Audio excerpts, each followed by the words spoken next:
Bismillahirrahmanirrahim. Assalamualaikum warahmatullahi wabarakatuh. Alhamdulillahirabbil alamin. Assalatu wassalamu ala asyrafil anbiya'i wal mursalin sayyidina wa maulana Muhammadin wa ala alihi wa sahbihi ajma'in. Rabbi syrah li sadri wa yassir li amri wa hlul 'uqdatam min lisani yafqahu qawli, amma ba'du.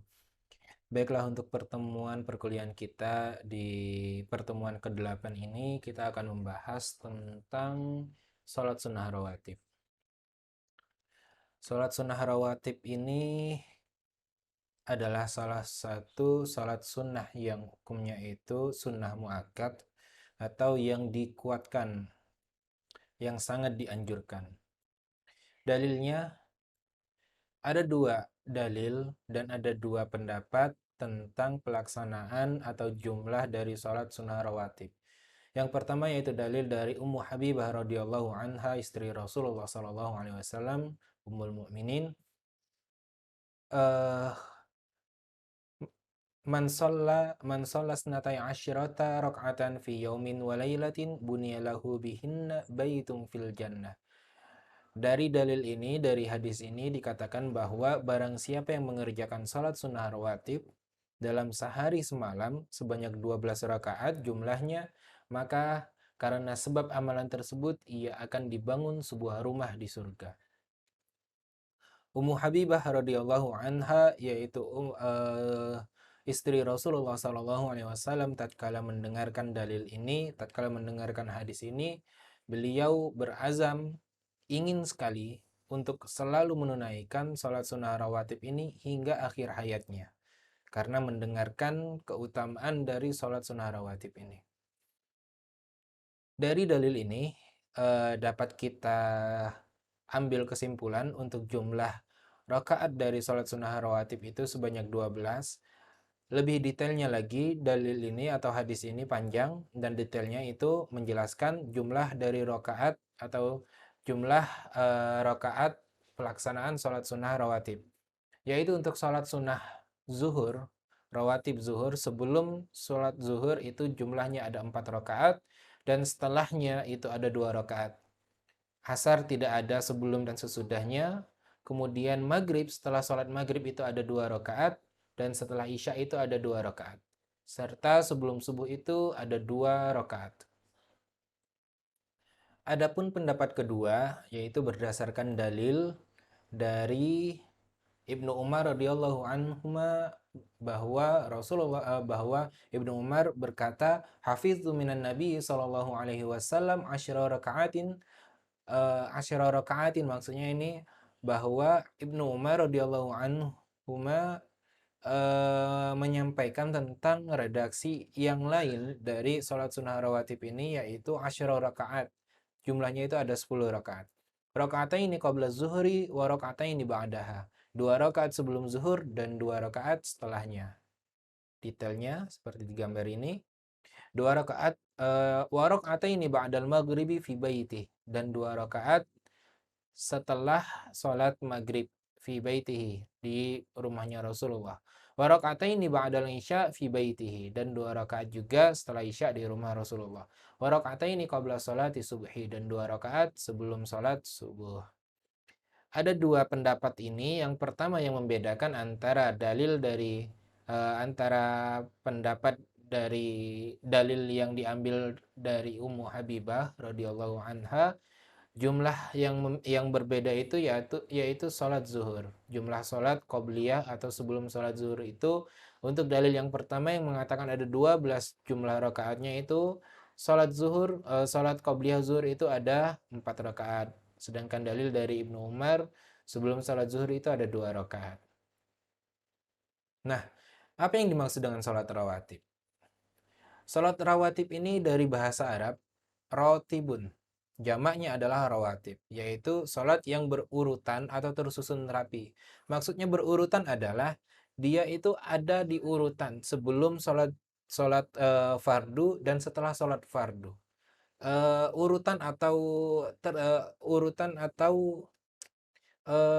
Urutan waktunya itu antara sebelum, kemudian sholat fardu, kemudian setelah sholat fardu.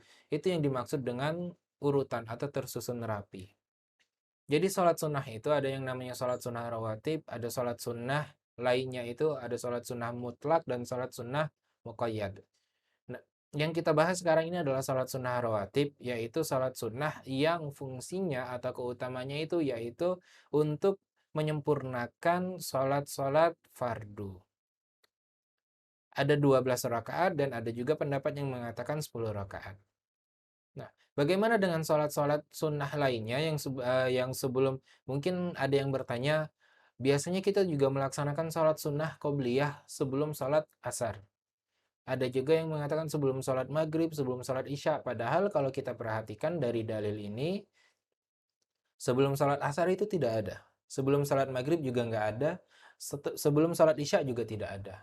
Adapun setelah sholat asar dan setelah sholat subuh itu adalah waktu-waktu yang haram untuk melaksanakan sholat sunnah mutlak atau sholat sunnah rawatib. Karena memang tidak ada sholat sunnah rawatib. Nah, bagaimana dengan yang sebelum maghrib, sebelum isya, sebelum asar? Ternyata ini juga ada dalilnya, walaupun dia tidak termasuk sholat sunnah rawatib. Jadi, ketika kita membahas sholat sunnah rawatib, kita tidak bisa terlepas dari pembahasan sholat sunnah lainnya, yaitu sholat sunnah mutlak. Jadi, selain sholat sunnah rawatib, ada dua sholat sunnah, yaitu ada yang dinamakan dengan sholat sunnah mutlak, ada yang dinamakan dengan sholat sunnah muqayyad. Mutlak itu artinya dia itu terbebas dari sebab. Bahasa sederhananya seperti itu. Sedangkan yang muqayyad itu dia pelaksanaannya yaitu terikat atau ada sebab sesuatu yang menyebabkan sholat sunnah ini bisa dilaksanakan. Contoh sholat sunnah muqayyad itu seperti sholat sunnah tahajud, waktunya itu dilaksanakan di sepertiga malam. Kemudian sholat sunnah duha di waktu-waktu duha, sholat sunnah wudhu, setelah melaksanakan wudhu ada sholat sunnahnya, ada tahiyatul masjid karena masuk masjid disunahkan untuk sholat sunnah tahiyatul masjid. Ini adalah sholat sunnah muqayyad. Sedangkan sholat sunnah yang lainnya yaitu yang tidak terikat dengan waktu adalah sholat sunnah mutlak. Sholat sunnah mutlak ini adalah sholat sunnah yang berapapun mau kita laksanakan dipersilakan. Selama tidak dilaksanakan di waktu-waktu yang haram seperti setelah sholat subuh itu adalah waktu yang haram untuk melaksanakan sholat sunnah mutlak. Juga waktu istiwa, waktu matahari berada tepat di atas kepala kita, ya, sampai tergelincirnya sedikit. Kemudian di waktu setelah sholat asar, itu juga waktu yang diharamkan untuk melaksanakan sholat sunnah mutlak. Jika kita masuk masjid misalnya, kita masuk masjid setelah waktu asar, ketika selesai masuk waktu asar sudah selesai, kemudian kita yang berada di perjalanan kita ingin melaksanakan sholat asar. Misalnya jam 4, kita berhenti sebentar, mampir ke masjid, kita sholat asar. Sebelum melaksanakan sholat asar, kita sholat sunnah tahiyatul masjid dulu sebagai penghormatan untuk rumah Allah atau untuk masjid. Nah, sholat sunnah ini dibolehkan. Kenapa? Karena ini termasuk sholat sunnah muqayyad. Ada sebabnya, yaitu masuk masjid. Ini adalah sholat sunnah muqayyad. Sedangkan sholat sunnah mutlak, kalau kita sholat sunnah tanpa ada sebab sesuatu misalnya. Karena memang sholat sunnah mutlak ini dianjurkan sebagai bentuk ibadah kita untuk mengharapkan banyak pahala. Jadi orang yang memang dia itu suka sholat gitu ya, ketika selain mengerjakan sholat-sholat sunnah lainnya seperti sholat sunnah muqayyad, rawatib sudah dijaga, udah sering diamalkan, kemudian dia ingin terus melaksanakan sholat, bisa di waktu-waktu yang memang dihalalkan. Namanya adalah sholat sunnah mutlak. Nah, ada dalil yang mengatakan jika ada yang sebelumnya pertanyaan bagaimana dengan sholat sunnah qobliyah asar dan sholat sunnah qobliyah maghrib dan qobliyah isya. Itu adalah sholat-sholat sunnah yang dinamakan dengan sholat sunnah mutlak. Seperti 4 rakaat sebelum asar. Dalilnya Rasulullah SAW bersabda, rahimallahu mra'an shalla qoblal asri arba'an. Allah Subhanahu wa taala merahmati orang yang melaksanakan salat sunnah qabla al-asar atau salat sunnah qobliyah asar sebanyak 4 rakaat. 4 rakaat itu Ya, bisa dilaksanakan 2 rakaat, bisa juga dilaksanakan langsung 4 rakaat. Tapi untuk menghindari anggapan orang lain bahwa kita sudah mendahului sholat sunnah, sholat asar, misalnya kita sudah masuk masjid, kita sambil menunggu iqomah, menunggu jamaah, kita sholat sunnah. Lebih baik memang kita sholat sunnahnya 2 rakaat. Kenapa? Karena kalau misalnya kita langsung sholat sunnah 4 rakaat, nanti orang akan menganggap bahwa kita sudah melaksanakan sholat asar. Padahal itu belum iqomah. Jika ini kita lakukan, mungkin orang-orang akan menganggap kita bahwa kita sudah sholat sunnah, kita sudah sholat asar. Nanti orang-orang bertanya, kok dia malah sudah sholat asar sih, padahal iqomah kan belum. Nah, nanti malah ada tuduhan bahwa dia mungkin apa tidak mau berjamaah sama kita. Itu malah menimbulkan prasangka-prasangka buruk seperti itu. Lebih baik memang dilaksanakan 2 rakaat 2 rakaat. Kemudian dalil yang kedua yaitu 2 rakaat sebelum maghrib. Anna Rasulullah sallallahu alaihi wasallam shalla qabla al-maghribi raka'ataini. Ada dalil yang menjelaskan bahwa Rasulullah sallallahu alaihi wasallam salat 2 rakaat sebelum salat maghrib.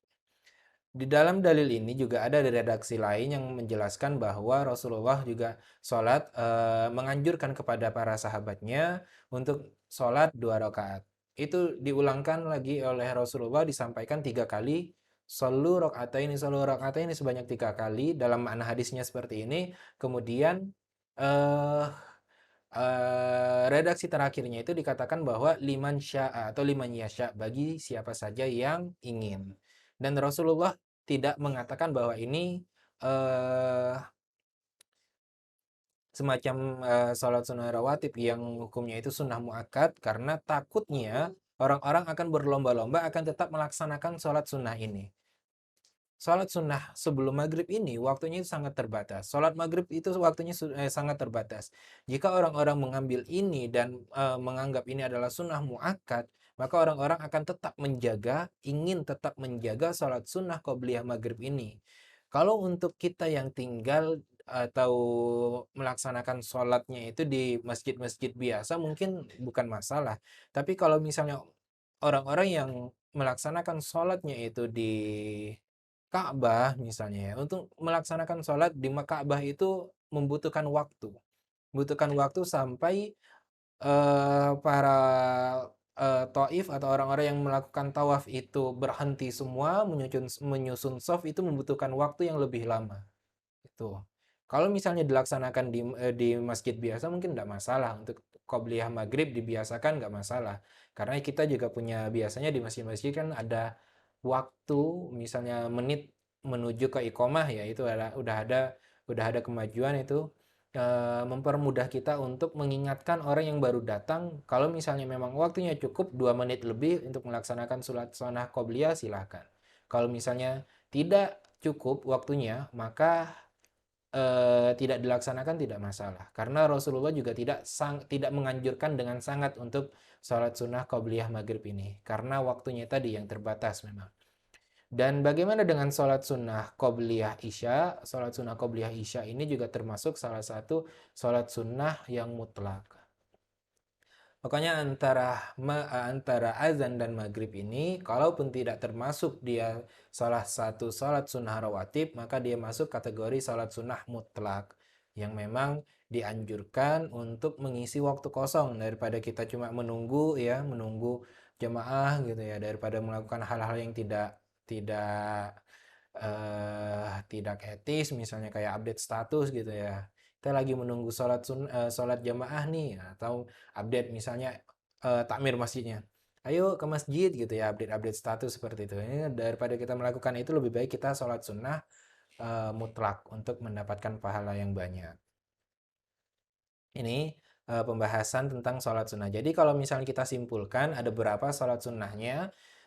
Untuk sholat sunnah rawatib itu ada pendapat yang mengatakan 10 rakaat, ada juga yang mengatakan 12 rakaat. Yang mana yang benar? Semuanya benar karena semuanya ada dalilnya. Yang salah adalah orang yang menyalahkan.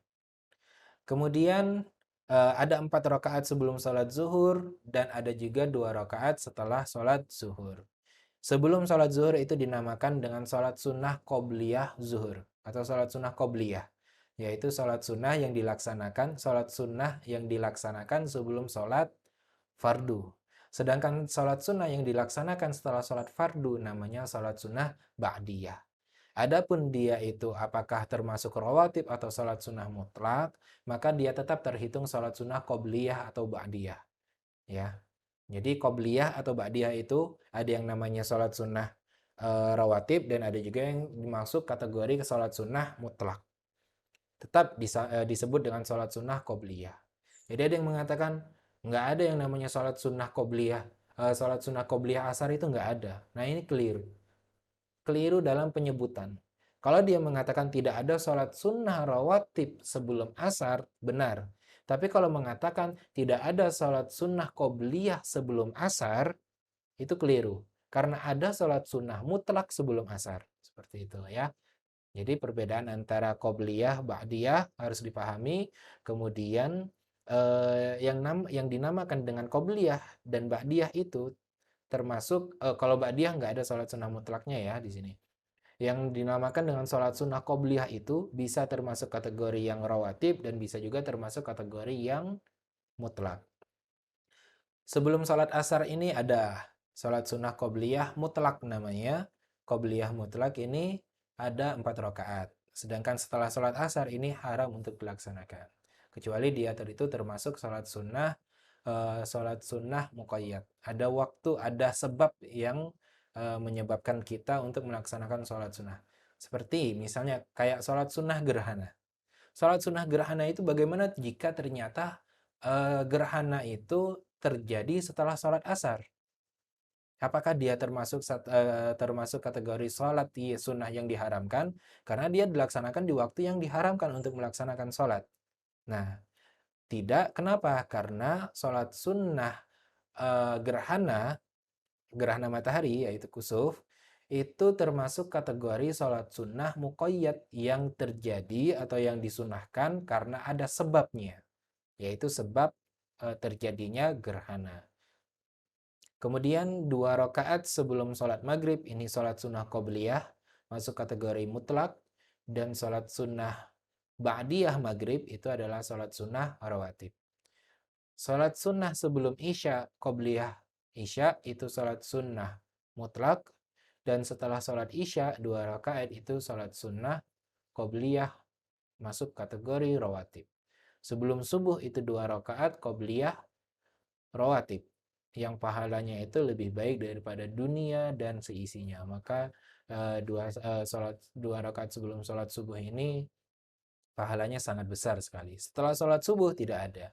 Jika terjadi gerhana setelah sholat subuh, masih terhitung masih kelihatan bulan misalnya terjadi gerhana, kemudian dilaksanakan sholat sunnah waktu itu. Boleh tidak? Ya boleh, karena sholat sunnah gerhana itu adalah sholat sunnah yang muqayyad, yang terjadi atau yang dilaksanakan karena ada sebabnya. Oke. Oke, saya rasa pembahasan kita untuk sholat sunnah rawatib ini kita cukupkan. Jika ada pertanyaan, silakan ditanyakan di kolom diskusi. Dan yang mengerti, yang bisa menjawab, silakan bantu untuk jawab. Kita diskusi di kolom diskusi psikologi. Syukron. Assalamualaikum warahmatullahi wabarakatuh.